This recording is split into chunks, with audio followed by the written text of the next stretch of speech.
Hi, I'm Matthew Kelly, and welcome back to Radical and Relevant, where each day we take a few moments to explore the genius of the Gospels.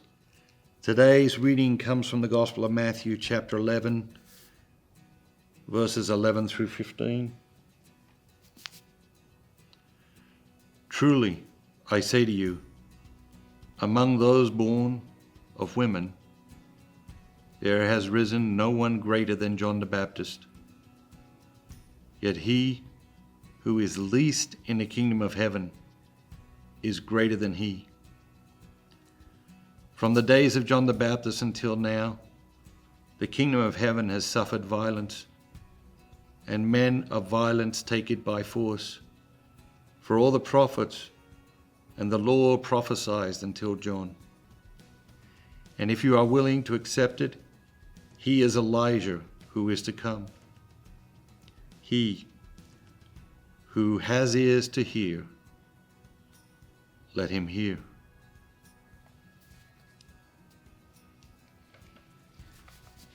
What is it that jumps out at you today? For me, it is this. I've never heard it this way.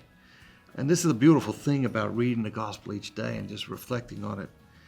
It just has all these layers, just reveals new things. Jesus says about John the Baptist, among those born of women,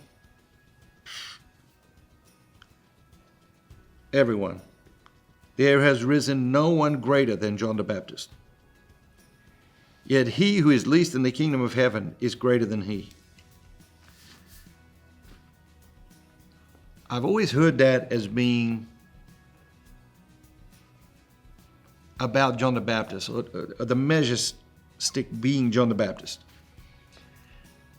But what I heard today is that the way things are assessed, valued, measured in the kingdom of heaven is radically different to how things are assessed, valued, measured in this world. So here's John the Baptist. He's the greatest in this world. But in this other world, the least in this other world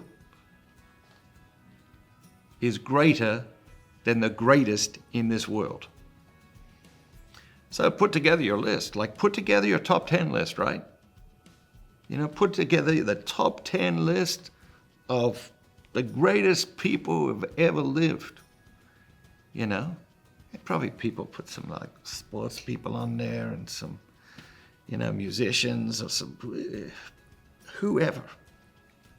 But the least person in the kingdom of heaven, no matter what great deeds those people did on this planet, no matter what great things they accomplished or invented or resolved or restored, whatever it is they did in this world,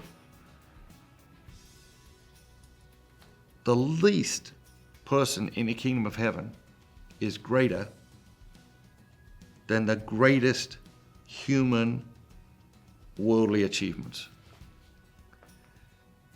And that's a value shift, right? That's a different paradigm to make decisions out of. And the gospel is constantly challenging the way we make decisions. Every single day we read the gospel. It's about many things, right? We've talked about different lenses or paradigms to look at the gospel through. We talked about the idea that, you can read the whole gospel, let's say of Matthew, or in Matthew today. Read the whole gospel of Matthew just through the lens of patience, or just through the lens of generosity. But here's another one. Read the whole gospel of Matthew, or any gospel, just through the lens of decision making. And what does each reading teach us about making decisions? And today, clearly, Jesus is trying to teach us about making decisions. He's trying to say, okay, here's the world. That's a paradigm. Great things can be accomplished in this world. And here's the kingdom of heaven. And what makes you great here doesn't make you great there. And what makes you great there, in even the tiniest way, is more important than all the greatness on this planet. It's a paradigm shift, and we need to be constantly reminded of it. Otherwise, we make decisions in the world and of the world, and our heart gets taken over by the world. And then we begin to we feel what we read about a few days ago. Our hearts become heavy, burdened with the cares of this world.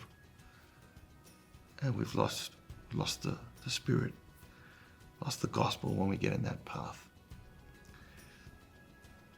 Let's go out in the world today and make decisions that are kingdom worthy. Have a great day. And remember, be bold, be Catholic.